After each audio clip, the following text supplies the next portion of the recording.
Operation সিন্দুর হলো পাকিস্তানি সন্ত্রাসবাদের উপর ভারতের একটি শক্তিশালী আক্রমণ। পহেলগাম হামলার পর পাকিস্তান বারবার যুদ্ধবিরতি লঙ্ঘন করেছে। এটিকে নীরব করার জন্য তীব্র প্রয়োজন ছিল এবং ভারতীয় সশস্ত্র বাহিনী ঠিক তাই করেছে। ভারত পাকিস্তানের 9টি সন্ত্রাসী ঘাঁটিতে হামলা করেছে, যেখানে তাদের প্রশিক্ষণ দেওয়া হয়েছিল। ওই জায়গাগুলো হলো ভাওয়ালপুর, সরজাল, কোটলির মার্কাস আব্বাস, মুজাফফরবাদের সৈয়দনা বিল্লাল ক্যাম্প।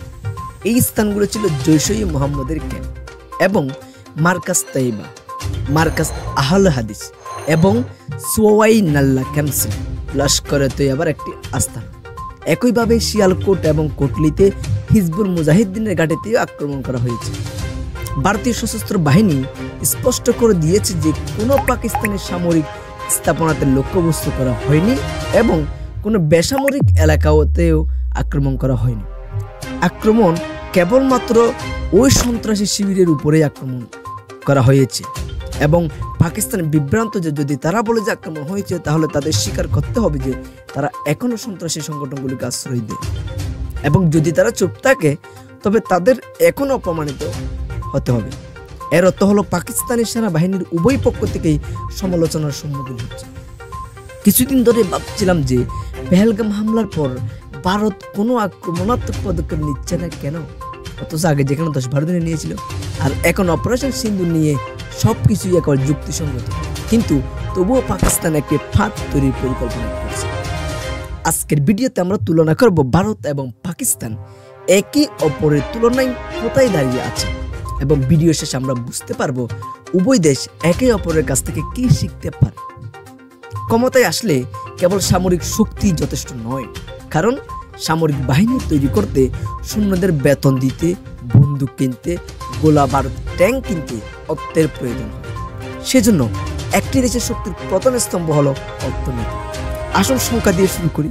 ভারতের নামমাত্র জিডিপি $3.9 ট্রিলিয়ন এবং পাকিস্তানের $373 বিলিয়ন। ভারতের নামমাত্র জিডিপি পাকিস্তানের চেয়ে 10 গুণ বড়। এর অর্থ কি? পাকিস্তান এক বছরে যত উৎপাদন করে, ভারত মাত্র 5 থেকে 6 সপ্তাহে তার চেয়ে বেশি উৎপাদন করে। এবং পুরো দেশের কথা বাদ দেন, জাস্ট মহারাষ্ট্রের কথা বলি। ভারতের এই মহারাষ্ট্রের জিডিপি পাকিস্তানের চেয়েও বড়, দেখতে পাচ্ছেন। এবং শীঘ্রই তামিলনাড়ু পাকিস্তানকে পিছনে ফেলে যাবে, যা এখন কম আছে। ভারত বিশ্বের 5ম বৃহত্তম অর্থনীতির দেশ। পাকিস্তান শীর্ষ 40-এর মধ্যেও নেই, তবুও খুব বেশি উদযাপন করার দরকার নেই, কারণ 25 বছর আগে পরিস্থিতি কিন্তু ভিন্ন ছিল। 2000 সালে একজন গড় পাকিস্তানি বছরে $73 আয় করতেন এবং ভারত অনেক পেছনে ছিল। একজন গড় ভারতীয় মাত্র এখন গড় ভারতীয় $442 আয় করেন, কিন্তু পরিস্থিতি বদলে গেছে। ভারতের মাথা পিছু জিডিপি $2711, পাকিস্তানের $1560। এর মানে হলো একজন গড় ভারতীয় একজন গড় পাকিস্তানের তুলনায় 73% বেশি ধনী। আর কেন এমনটা হয়? কারণ ভারতের অর্থনীতি একটি পরিষেবা ভিত্তিক অর্থনীতিতে পরিণত হয়েছে, আর পাকিস্তান আজও কৃষি ছাড়া আর কিছুই করতে পারেনি। ভারতের 9টি কোম্পানি ফরচুন 500 কোম্পানির অন্তর্ভুক্ত, আর পাকিস্তানের একটিও নেই। পাকিস্তানের সবচেয়ে বড় কোম্পানি হলো তাদের সরকারি তেল ও গ্যাস কোম্পানি, আর তাছাড়া তাদের একটি দাতব্য ট্রাস্ট আছে যার নাম ফৌজি ফাউন্ডেশন। নাম থেকেই বোঝা যায় এটি সেনাবাহিনী দ্বারা নিয়ন্ত্রিত। পাকিস্তানের সবচেয়ে বড় রিয়েল এস্টেট কোম্পানি পাকিস্তানি সেনাবাহিনীর মালিকানাধীন। সবচেয়ে বড় সার কোম্পানি পাকিস্তানি সেনাবাহিনীর মালিকানাধীন। বেশিরভাগ স্কুলই পাকিস্তানি সেনাবাহিনীর মালিকানাধীন। আর যদি আমরা এগুলো একসাথে করি, তাহলে আমরা দেখতে পাবো যে ফৌজি ফাউন্ডেশন যে কোনো একক কোম্পানির চেয়েও বড় একটি প্রতিষ্ঠান। ভারত সফটওয়্যার, ওষুধ, রাসায়নিক যন্ত্রপাতি, এমনকি যানবাহনও রপ্তানি করে এবং পাকিস্তানের প্রধান রপ্তানি হলো টেক্সটাইল। তাদের মোট বার্ষিক পণ্য রপ্তানির 60% আসে টেক্সটাইল থেকে এবং এটি তুলার উপর নির্ভর করে, যা জলের জন্য অত্যন্ত প্রয়োজনীয় ফসল। আজ যদি ভারত সিন্ধু পানি চুক্তি স্থগিত করার পর পানি বন্ধ করে দেয়, তাহলে পাকিস্তানের রপ্তানি শেষ হয়ে যাবে। এবং এই তথ্যগুলি বোঝার পরেই আমি বলছি যে একটি দেশের শক্তি তার অর্থনীতি। 1991 সালের দিকে ভারতের বৈদেশিক মুদ্রা রিজার্ভ শেষ হতে চলেছিল এবং সেই কারণেই IMF এবং পশ্চিমা দেশগুলি তাদের নিয়ন্ত্রণ করেছে। এখন ভারতের 600 বিলিয়নেরও বেশি বৈদেশিক মুদ্রা রিজার্ভ রয়েছে এবং কিছু সময় আগে পর্যন্ত পাকিস্তানের কাছে চা আমদানি করার মতো টাকাও ছিল না। हम चाय की एक एक प्याली दो प्यालियां कम कर दें। जो चाय हम इंपोर्ट करते हैं वो भी हम उधार लेकर इंपोर्ट करते हैं। ভারতের অর্থনীতি প্রবৃদ্ধি হয়েছে কারণ ভারত গত 30 বছরে এমন একটি পরিবেশ তৈরি করেছে যা বৃদ্ধির সুযোগ করে দিয়েছে, যেখানে পাকিস্তান অন্যান্য দেশের জন্য প্রক্সি ওয়ার মনোনিবেশ করেছে।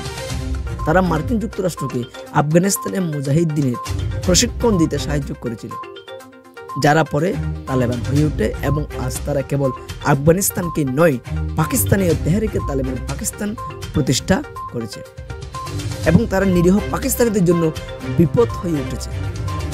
এখানে হিলারি ক্লিনটনের কথা যদি মনে করেন, হ্যাঁ, আপনার বাড়ির উঠানের সাপ কেবল আপনার প্রতিবেশীরই আক্রমণ করবে না। এখন আমি আফগানিস্তানের কথা বলছি। আমি জানি না এটি ভারত নাকি ইরান, কারণ পাকিস্তানের তার সমস্ত প্রতিবেশীর সাথে শত্রুতা রয়েছে। পাকিস্তানের আফগানিস্তানের সাথে শত্রুতা রয়েছে, পাকিস্তানের ইরানের সাথে সমস্যা রয়েছে এবং তাদের সেনা জেনারেলরা কি ভারতের সাথে যুদ্ধ না করে তাদের খাবার হজম করতে পারবে না? আসুন দ্বিতীয় স্তম্ভে গিয়ে যায়, সামরিক শক্তি।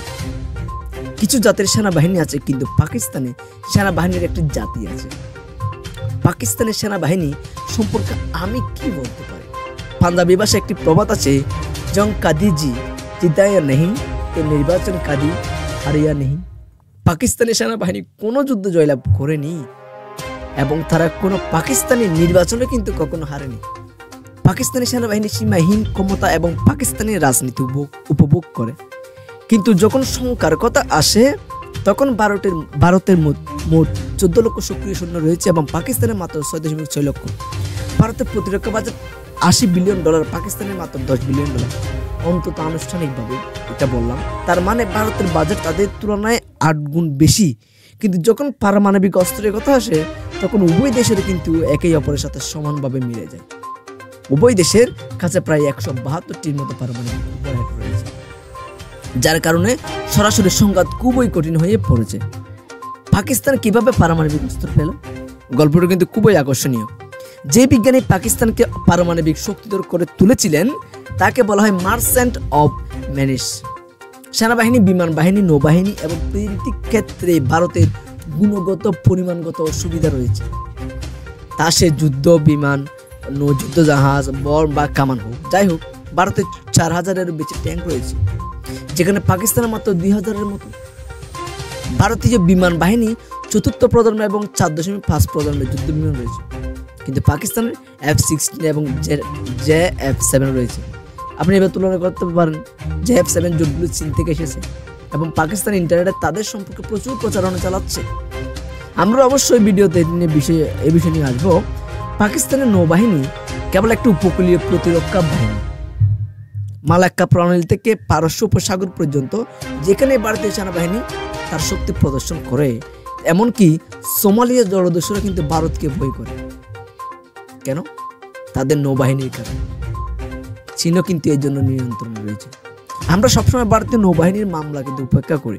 বলিউড তাদের উপর কোনো সিনেমা তৈরি করে না, কিন্তু সত্যি হলো ভারতকে সুরক্ষিত রাখতে তাদের নৌবাহিনীর অমূল্য অবদান রয়েছে। এবার তৃতীয় স্তম্ভ, জোটের দিকে আসে। ভারত আমেরিকা এবং চীনের কাছেই বিপদে আছে। আমরা চীন সম্পর্কে জানি, কিন্তু আপনি যদি আমেরিকাকে ভারতের মিত্র হিসেবে বিবেচনা করেন তাহলে আবার ভাবুন, আজ ট্রাম্প এবং মোদিজি অনেক বন্ধুত্ব দেখান, কিন্তু আমেরিকার সাথে ভারতের সম্পর্ক বেশ তিক্ত মিষ্টি উভয় ছিল। কোল্ড ওয়ারের সময় ভারত আমেরিকা বা ইউএসএসআরকে সমর্থন করেনি, তবুও তারা ইউএসএসআর এর পক্ষে ছিল, যেখানে পাকিস্তান আমেরিকার পক্ষে ছিল। আসলে আফগান সোভিয়েত যুদ্ধের সময় পাকিস্তান মুজাহিদ্দিনের প্রশিক্ষণ দিয়েছিল। আমেরিকায় সোভিয়েত রাশিয়ার বিরুদ্ধে মুজাহিদ্দিনের একটি বাহিনী গড়ে তোলার সিদ্ধান্ত দিয়েছিল। পাকিস্তানকে এই কাজ দেওয়া হয়েছিল। এটি ছিল আমেরিকার প্রক্সি ওয়ার। আফগানিস্তানের পরাজয়ের পর আমেরিকার প্রতি পাকিস্তানের উদ্বেগ অবশ্যই কমে যায়, কিন্তু তা পুরোপুরি দূর হয়নি, কারণ পাকিস্তান ও ইরানের সাথে সীমান্ত ভাগ করেন এবং ভূ রাজনীতি যেভাবে বিকশিত হচ্ছে, ভারত ও পাকিস্তানের মধ্যে যুদ্ধ হবে কিনা তা জানা যায়নি, তবে ইরানে অবশ্যই কিছু পদক্ষেপ নেওয়া হবে। তাই আমেরিকার আরেকটি প্রক্সি ওয়ারের জন্য পাকিস্তানের সাহায্য প্রয়োজন হতে পারে। তাই আমেরিকা পাকিস্তানকে সম্পূর্ণরূপে নির্মূল করবে না। ভারত কোয়াডের সদস্য, এটি ব্রিক্সের সদস্য, কিন্তু এখনো পর্যন্ত এটি ইউএসএসসিতে স্থায়ী আসন নিশ্চিত করতে পারেনি। এটি একটি সতর্কতার সংকেত যে বিশ্বের বৃহৎ শক্তিগুলি ভারতকে বন্ধুত্বের গাজর দেখাচ্ছে, কিন্তু যদি যুদ্ধের সময় আসে তাহলে কেউ তাদের সমর্থন করবে কিনা তা জানা যায় না। যেখানে চীন খোলাখুলিভাবে বলেছে যে তারা পাকিস্তানকে সমর্থন করবে। এখানে এই বিষয়টি ভারতের জন্য একটি বড় সমস্যা, কারণ পাকিস্তান সরাসরি ভারতকে পরাজিত করতে পারবে না, কিন্তু চীনের সাহায্যে এটি খুব শক্তিশালী হয়ে উঠতে পারে। এই পরিসংখ্যানগুলো একটু দেখুন। চীনকে সরাসরি জড়িত করা একটি বড় ফাঁদ হবে। আমি বলছি না যে ভারতীয় সশস্ত্র বাহিনী চীনকে হারাতে পারবে না, আমি এটা বলছি যে যুদ্ধে কোনো ব্যক্তি জয় হবে না, কোনো দেশ জয় হবে না, কেবল দুপক্ষের প্রাণহানি হয়। আর শেষ স্তম্ভ হলে বিশ্বব্যাপী ভাবমূর্তি নষ্ট হবে। 2011 সালে ওসামা বিন লাদেনকে পাকিস্তানে পাওয়া যায় এবং আমেরিকা তাকে তাৎক্ষণিকভাবে হত্যা করেছিল, কিন্তু এই গুলি কেবল ওসামার কাছে লাগেনি, গুলিটি পাকিস্তানের ভাবমূর্তিও কিন্তু নষ্ট করে দিয়েছিল। অথচ ভারত এই শতাব্দীতে যদি সুপার পাওয়ার নাও হতে পারে, সমগ্র বিশ্ব বিশ্বাস করে যে পাকিস্তানের ভাবমূর্তি একটি বিজ্ঞাপন ভিত্তিক অর্থনীতির মতো হয়ে উঠেছে। পাকিস্তানের একটি রোগ আছে, সেটা হলো ঋণ নেওয়ার রোগ। পাকিস্তান আস্থার চক্রে আটকে আছে, দেশের সমস্যা আছে, তাই দেশের দারিদ্র রয়েছে, মানুষ দরিদ্র, তাই কর থেকে টাকা নেয়, যদি টাকা না দেয় তাহলে IMF থেকে ঋণ নেয়। এই ঋণ ভর্তুকি আকারে ব্যয় করা হয় এই দরিদ্র মানুষকে খুশি রাখতে এবং সমসাময়িকভাবে তাদের শান্ত করার জন্য। এতে দেশের সমস্যা বৃদ্ধি পায়, কারণ পাকিস্তান এই অর্থ রাজস্ব উৎস তৈরিতে ব্যবহার করে না, তারা এটি তাদের রাজনীতিতে এবং সামরিক ব্যয় বৃদ্ধিতে ব্যয় করে, যা কোনো সমস্যার সমাধান করে না। আসুন তাদের বাজেটের দিকে একটু তাকাই। পাকিস্তান কিভাবে অর্থ উপার্জন করে তা একটু দেখি। তাদের রাজস্ব আসে 40,000, লোকজন আসে 37,000 কোটি এবং অন্যান্য কিছু থেকে আসে 5,54,000 কোটি। পাকিস্তানের মোট বাজেটের 28.5% বিদেশি ঋণ পরিশোধে যায়, অর্থাৎ 3,93,000 কোটি, এবং সামরিক বাহিনী কমপক্ষে আনুষ্ঠানিকভাবে 1.5 লক্ষ কোটি টাকা পায়। আর ব্যয় কোথায়? পাকিস্তান তার মোট বাজেটের 40% কেবল এই দুটি জিনিসের উপর ব্যয় করে। তাহলে কি অন্যান্য জিনিসের জন্য অর্থ অবশিষ্ট থাকবে?